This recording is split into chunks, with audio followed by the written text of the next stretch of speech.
Hello everyone, RBS degree college Meja Khas के online platform पे सभी छात्रों का हम हार्दिक स्वागत करते हैं। छात्रों, आज जो है बीएससी एजी थर्ड सेमेस्टर के अंतर्गत जो सब्जेक्ट लेकर आए हुए हैं छात्रों जो है वह है environmental studies and disaster management के अंतर्गत जो टॉपिक हमारा है छात्रों जो है वह है social issues and the environmental water conservation. ठीक है, इसका शाब्दिक अर्थ यह होता है कि सामाजिक मुद्दे और पर्यावरण के अंतर्गत जो हमारा जल संरक्षण है उसकी क्या भूमिका है और उसको कैसे हमें संरक्षण करना है, आज हम लोग इस टॉपिक के अंतर्गत अध्ययन करने चल रहे हैं छात्रों जो है। ठीक है, आइए स्क्रीन पर चलते हैं। पर्यावरण सामाजिक मुद्दे और समस्याएं जो है, ठीक है, सामाजिक मुद्दे एवं पर्यावरण अपोषणीय से पोषणीय या संघृत विकास की ओर पृथ्वी तथा उसके निवासियों का भविष्य हमारी क्षमताओं से संबद्ध पर्यावरणीय अनुरक्षण, मेंटेनेंस तथा परिरक्षण प्रिजर्वेशन पर निर्भर करता है। क्योंकि उसका कारण यह है छात्रों जो है कि जो हमारे पर्यावरणीय सामाजिक मुद्दे हैं ये हमारे विकास को बढ़ाती तो हैं, मगर कहने का अर्थ ये है कि यहाँ पे हमारे कई चीज़ें ऐसी भी समस्याएं आती हैं जिससे हमें उसका निवारण जो है करने में काफ़ी कठिनाइयाँ होती हैं। क्योंकि अगर हमारे पर्यावरण का जो है संतुलन बिगड़ता है तो उसके साथ हमारा आर्थिक और सामाजिक जो है समस्याएं भी बढ़ती हैं। क्योंकि कई चीज़ें ऐसी होती हैं कि जो चीज़ें हमें पर्यावरण के माध्यम से मिलती हैं वो हमें कभी जो है सामाजिक चीज़ों में जो है नहीं मिल पाती हैं। तो वहाँ पर हमें जो है कई ऐसे मुद्दे जो है चर्चाओं के अंतर्गत आता है कि वहाँ पे हमें अपने पर्यावरण और अपनी पृथ्वी को सुरक्षित रखने के लिए कई जो है मुद्दों को निवारण करने के लिए हमें रास्ते की खोज करना पड़ता है।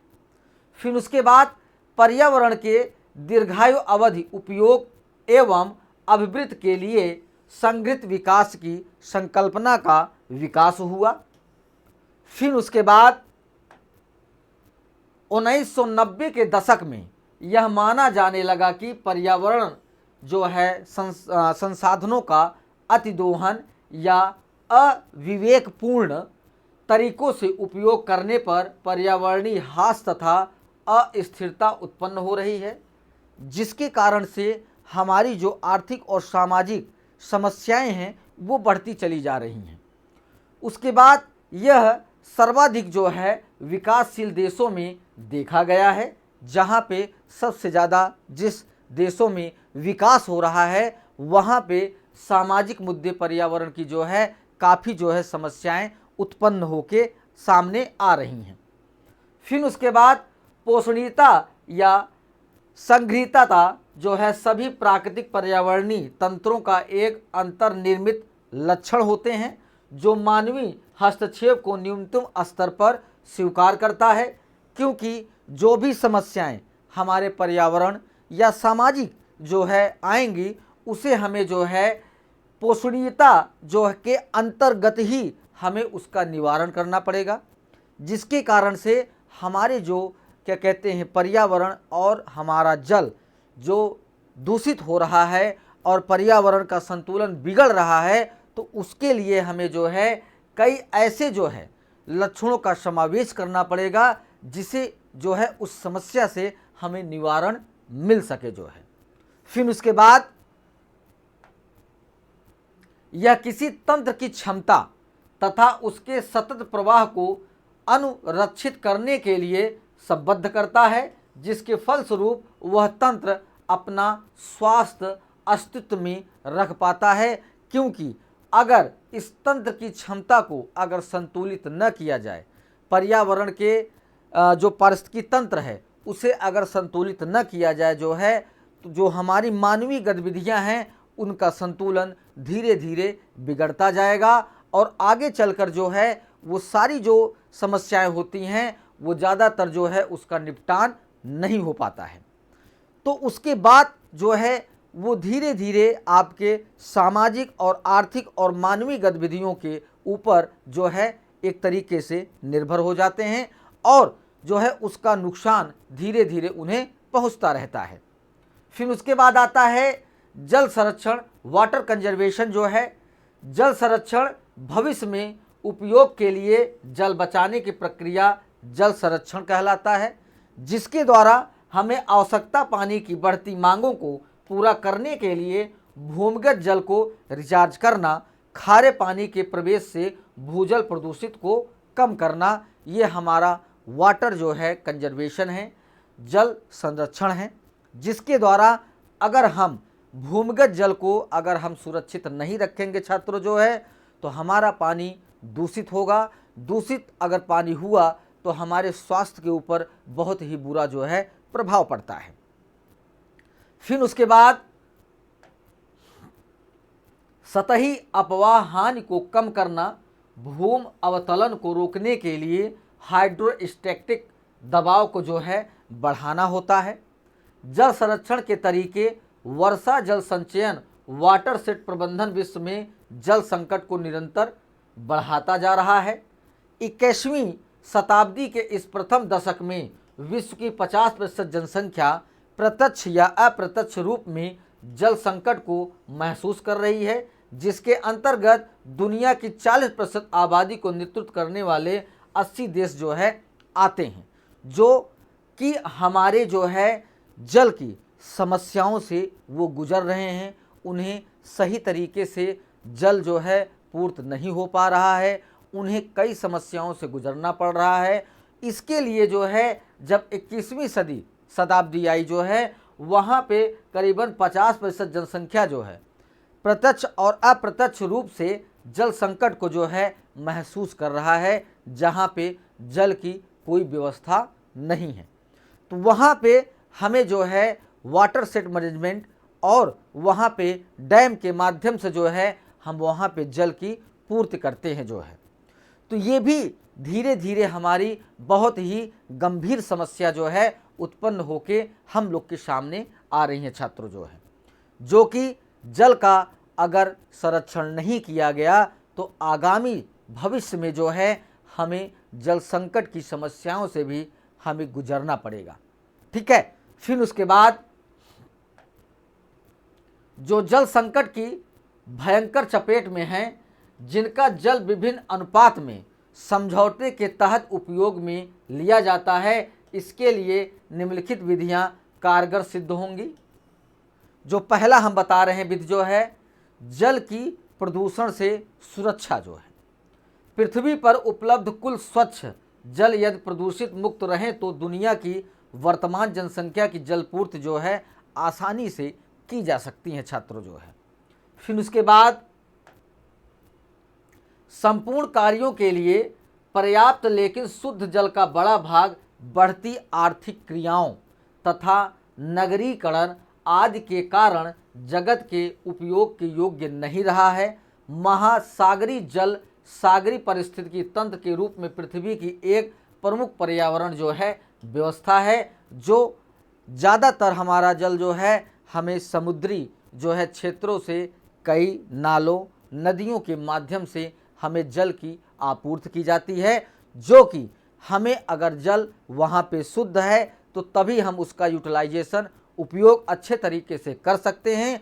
अगर प्रदूषित जल है तो उसे बिना जो है स्टलाइट किए, बिना शुद्ध किए हुए जो है आप उसको जो है पूर्त नहीं कर सकते हैं जो है।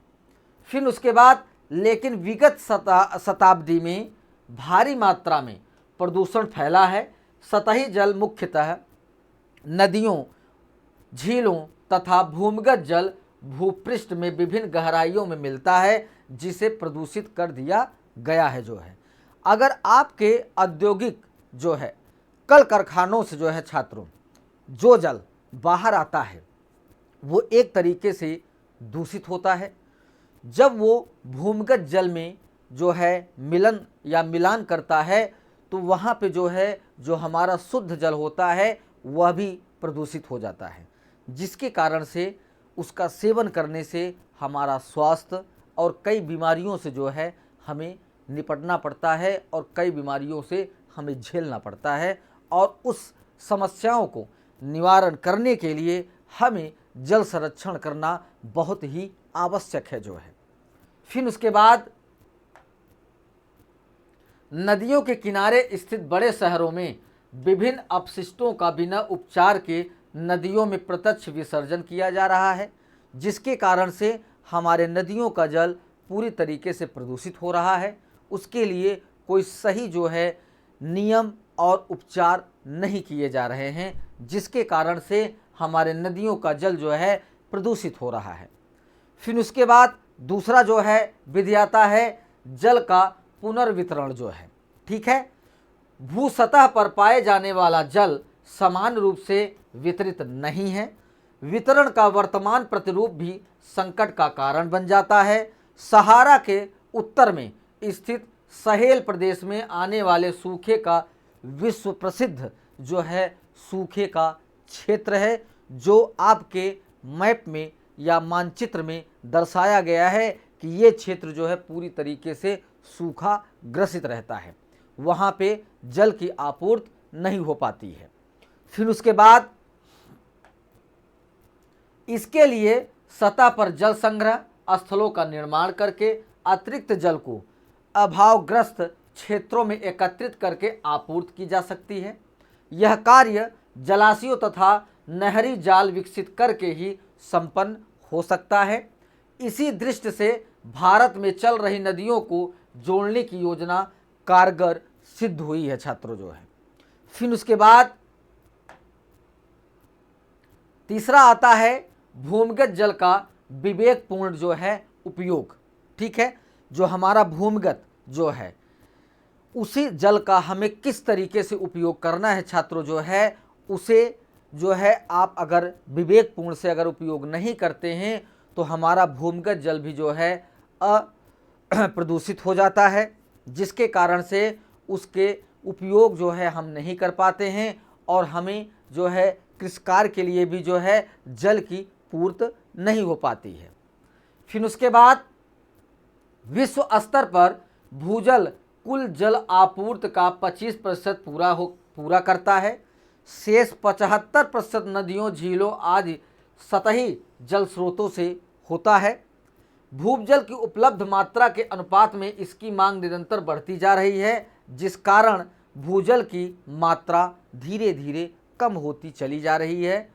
भूजल का दोहन एक बार होने के उपरांत पुनः पूर्ति काफ़ी लंबे समय में पूर्ण हो पाती है, जब उसे जो है पूरा पर्याप्त पानी अगर मिलता है और भूमिगत जल से अगर पानी का दोहन किया जा रहा है तो वहाँ पे हमारे भूमिगत जल का जो है वाटर लॉगिंग जो है कम हो रहा है।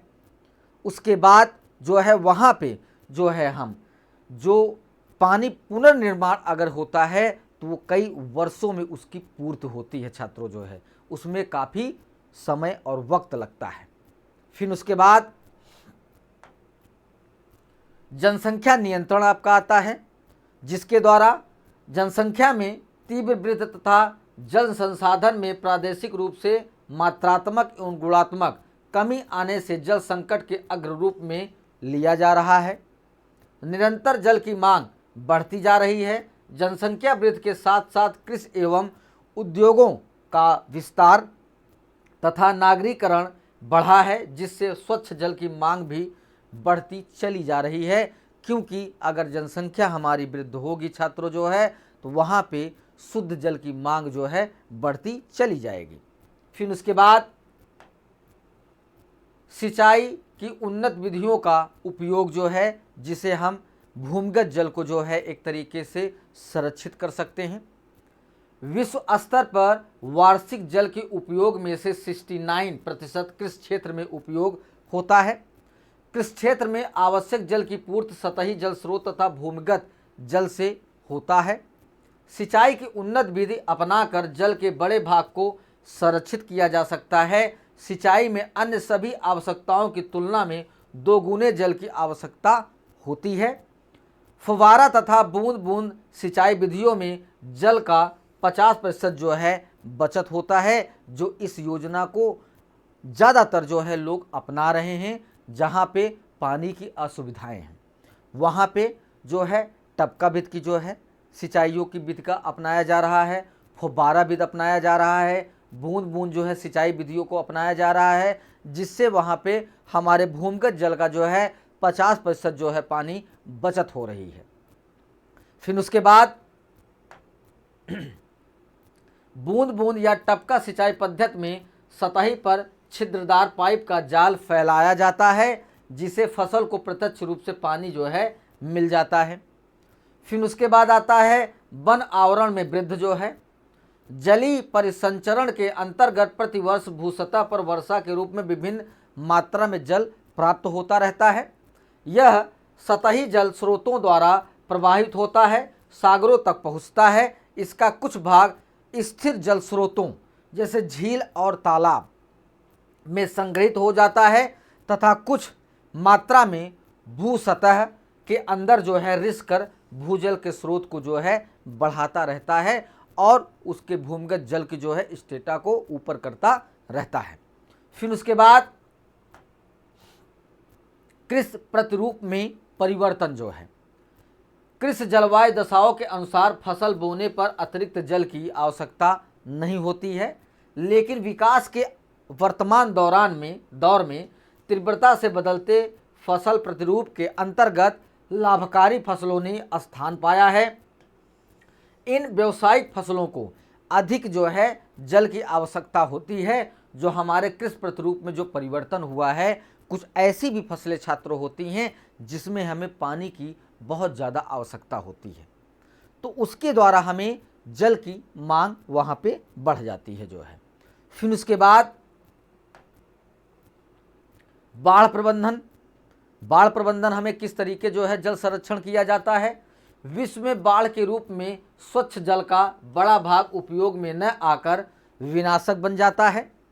भारत के कुल क्षेत्रफल में 328 करोड़ हेक्टेयर में 4 करोड़ हेक्टेयर क्षेत्र बाढ़ प्रभावित रहता है, जिसमें से 32 करोड़ हेक्टेयर भूमि को बाढ़ से बचाया जा सकता है। तटबंधों व नहरों का निर्माण करके बाढ़ के नुकसान से बचाव के साथ साथ जल के बड़े भाग को संरक्षित भी किया जा सकता है, क्योंकि जब बाढ़ का जो है क्या कहते हैं पानी का बाढ़ बढ़ता है, वहाँ पे पानी का जल स्तर बढ़ता है, तो हमारा वहाँ पे भूमिगत जल का जो स्तर बढ़ता तो है, मगर कुछ ऐसे भी क्षेत्र होते हैं जो बाढ़ से जो है एक तरीके से ढके हुए रहते हैं। वहाँ पे जो है आपको कोई भी सुविधाएं जो है आपको नहीं मिल पाती हैं, और वहाँ पे जो भी क्षेत्र हमारे जो है बचे रहते हैं बाढ़ के जो है उसके जो है एरिया से, तो जहाँ पे जो है पानी का जो है बहाव नहीं है, वहाँ पे उस स्थल को डैम बना के, वाटर शेड बना के, तालाब बना के उस पानी को जो है वहाँ पे जो है नदियों और नहरों के द्वारा जो है वहाँ जो है पहुँचाया जाता है। फिर उसके बाद सघन वृक्षारोपण भी बाढ़ से सुरक्षा प्रदान करके जल को मृदा में शोषित करने में सहायक होता है। फिर उसके बाद आता है उद्योगों में जल की बचत जो है।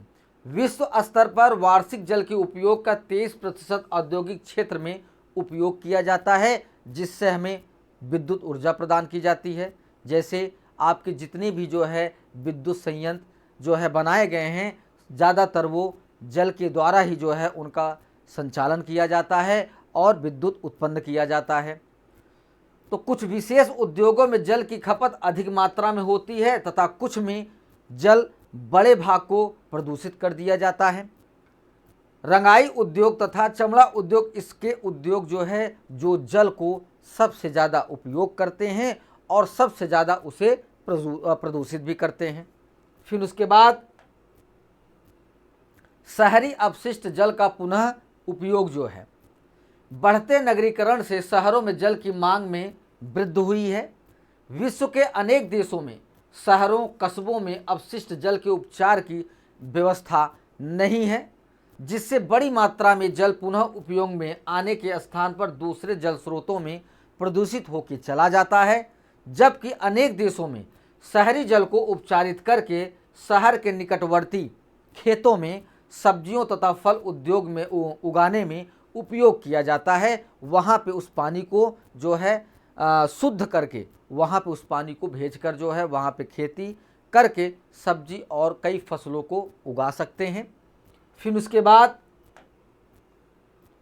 नगर निकायों द्वारा जल संरक्षण जो है, ठीक है, लास्ट आपका है जो पॉइंट आपका विध का जो है, नगर निकायों द्वारा व्यक्तिगत आवश्यकता वाले जल के संरक्षण के लिए जल मांग एवं आपूर्ति दोनों पक्षों का प्रबंधन किया जाना चाहिए।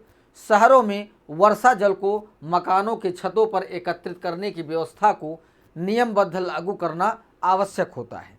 मतलब कहने का अर्थ ये है छात्रों जो है कि जो शहर निकायों में जब पानी जो है वर्षा होता है तो उस पानी को एक अच्छी जगह जो है व्यवस्थित करके उसे शुद्ध करके जो है आप कहीं उसे दूसरी जगह स्थानांतरित करके वहाँ पे सब्जियों और फलों को अच्छे तरीके से आप उगा सकते हैं, तो जिससे आपका जो है पर्यावरण जो है संतुलन आपका बना रहेगा, जल आपका प्रदूषित नहीं होगा और पानी का सदुपयोग होगा छात्रों जो है। ठीक है, यहाँ पे ये टॉपिक आपका समाप्त होता है। अगली टॉपिक के साथ उपस्थित होंगे। सभी छात्रों को धन्यवाद।